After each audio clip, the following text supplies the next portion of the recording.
ये तो 10-5 सालों का प्रचलन दिखाई दे रहा है कि स्मशान भूमि में जाकर के जो एक दृष्टि से पवित्र भूमि है, एक कार्य विशेष के लिए नियोजित भूमि है, जहाँ पर भगवान शिव का स्वरूप भी पापमय होता है, लेकिन वहाँ पर जाकर के हुड़दंग करना, होली खेलना, उत्सव मनाना, नाच गाना करना, नृत्य करना, ये सब बिल्कुल ही अशास्त्रीय बातें हैं और इससे हमारे सनातन धर्म और काशी की मर्यादा जो है वो खंडित हो रही है, वो विकृत रूप में समाज के सामने प्रस्तुत हो रही है। काशी के महाश्मशान यानी मणिकर्णिका और हरिश्चंद्र घाट पर खेली जाने वाली चिता भस्म की होली पर अब रोक लगाने की मांग की जा रही है। दरअसल मसाने की होली के नाम पर जिस तरीके से कुछ लोग अराजकता और अश्लीलता फैलाते हैं, उससे कहीं ना कहीं काशी की जो परंपरा है, विरासत है, धरोहर है, उसको एक धक्का लगता है। और यही कारण है कि अब काशी विद्युत परिषद खुद इसके लिए आगे आया है और उसने इस परंपरा पर रोक लगाने की मांग की। हमारे साथ बातचीत के लिए मौजूद हैं बीएचयू के प्रोफेसर विनय पांडे जी।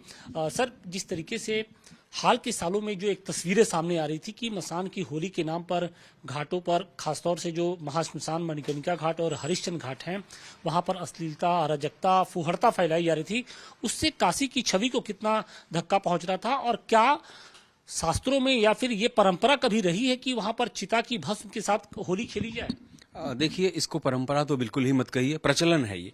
परंपरा तो तब होती है जब एक उसका अच्छा एक स्वरूप सामने आता है और दूरगामी परिणाम उसका समाज में कुछ देखने को मिलता है, कुछ अच्छा स्वरूप देखने को मिलता है, उसे हम परंपरा कह सकते हैं। और वो भी लंबी हो, 50-100 सालों से चली आ रही हो। ये तो 10-5 सालों का प्रचलन दिखाई दे रहा है कि स्मशान भूमि में जाकर के जो एक दृष्टि से पवित्र भूमि है, एक कार्य विशेष के लिए नियोजित भूमि है, जहां पर भगवान शिव का स्वरूप भी पापमय होता है, वहां पर भगवान शिव अनेक स्वरूप में विराजित होते हैं। जब आप कालिका पुराण पढ़ेंगे, अन्य पुराणों को पढ़ेंगे, तो वहां पर भगवान शिव का जो साक्षात स्वरूप होता है, जो स्मशानवासी भगवान शिव होते हैं, जब त्रिपुरासुर का उन्होंने दहन किया था तो त्रिपुर नगरी का भी नाश किया था एक ही तीर के द्वारा। जब त्रिपुर नगरी का नाश किया तो वहां बालक भी मरे, वृद्ध भी मरे, रोगी भी मरे और अनेक प्रजाजनों का भी नाश हुआ, क्योंकि नगरी ही नष्ट कर दिया था उन्होंने। तो त्रिपुरासुर तो नष्ट हुआ ही, उसके साथ उसकी निर्दोष प्रजा भी नष्ट हुई। तो जो ऐसा नहीं है कि केवल मनुष्य ही पाप का भागी होता है। तो जब ऐसा उन्होंने कर्म किया तो वो स्वयं भी पाप के भागी बने। पाप जो पाप संहारक हैं, जो पाप के नाशक हैं, उनके ऊपर भी प्रायश्चित सवार हुआ और वैसी अवस्था में वह स्मशान भूमि में आए।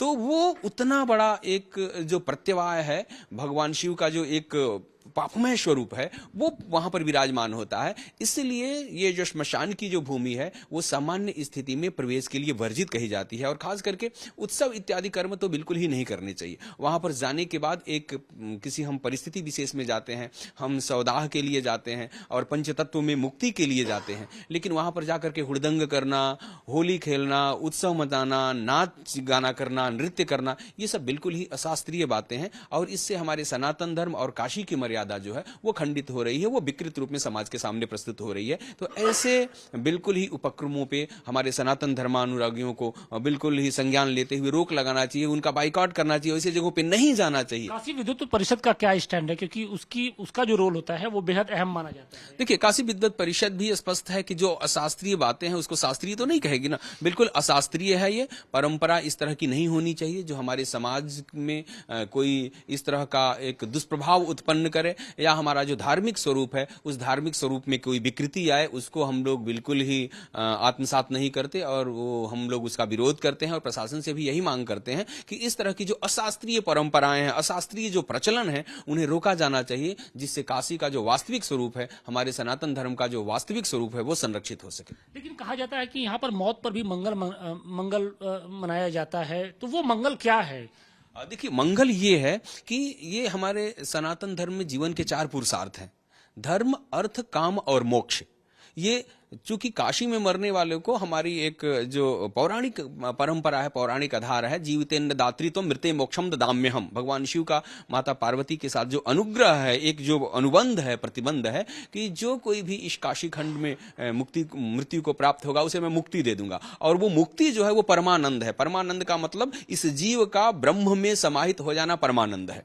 तो वो आनंद का मतलब, आनंद का तात्पर्य यहाँ पर लोग जो है वो नाच गाने से और बिल्कुल वहां हुड़दंगई करने से ले रहे हैं, वो आनंद का वो स्वरूप नहीं है। आनंद जो वो जोगियों को प्राप्त होता है जब आप ब्रह्म साक्षात्कार करते हुए इस आत्मा का परमात्मा के साथ जब संयोग मिलता है, तब जाकर के परमानंद की प्राप्ति होती है। और वो मोक्ष जो है वो परमानंद है, और उस व्यक्ति के लिए परमानंद है। अर्थात हमें अगर परमानंद चाहिए, हमारे परिवार के लोगों को वो परमानंद नहीं प्राप्त हो सकता। वो तो जो व्यक्ति मुक्त हुआ काशी में, उसे परमानंद की प्राप्ति होगी। हम उस परमानंद के नाम पे, अभी तो हम परमानंद को प्राप्त भी नहीं हुए। हमारी मृत्यु कहां होगी जाकर के हमें पता भी नहीं है। हम किस अवस्था में जाकर के मृत्यु को प्राप्त होंगे हमें पता नहीं है। और हम अपने आप को परमानंद स्वरूप में घोषित कर दें, हमने कौन कौन से कृत्य किए हैं, अपनी कृत्यों का लेखा जोखा हमें पता नहीं है, और हम अपने आप को परमानंद, ये हुड़दंगही को, नाच गाने को, और वहां जाकर के भक्ष्याभक्ष की ये तो बातें कही जाती है कि खेले होली दिगंबर मसाने में। किसी पुराण में लिखा है क्या? ये किसी ने गाना बना दिया, उनकी भावनाएं हैं।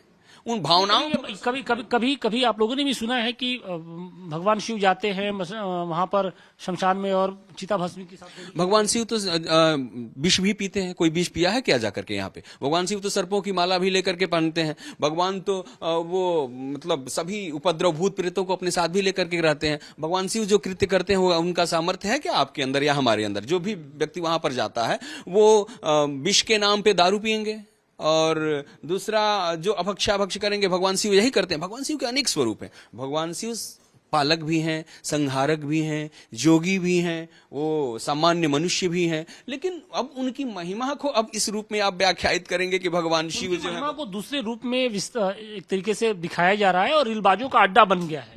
निश्चित ही, बिल्कुल। ये और लोग टीआरपी के लिए मनमाने तरीके से व्याख्या करते हैं, मनमाने तरीके से उसमें कमेंट्री देते हैं, जिसका कोई भी पौराणिक, धार्मिक या पारंपरिक पुट नहीं होता। उसमें कोई भी एक आधार वाक्य नहीं होता।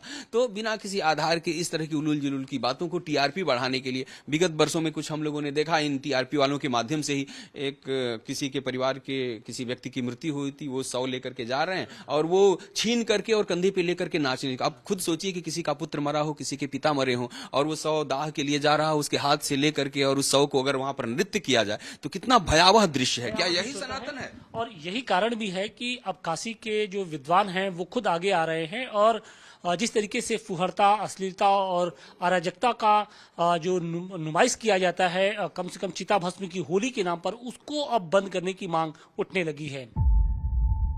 जीरो हमने इन्वेंट किया, हमने बताया दुनिया को, जहां योग है वहां रोग नहीं। सबसे पुरानी सभ्यता है हमारी।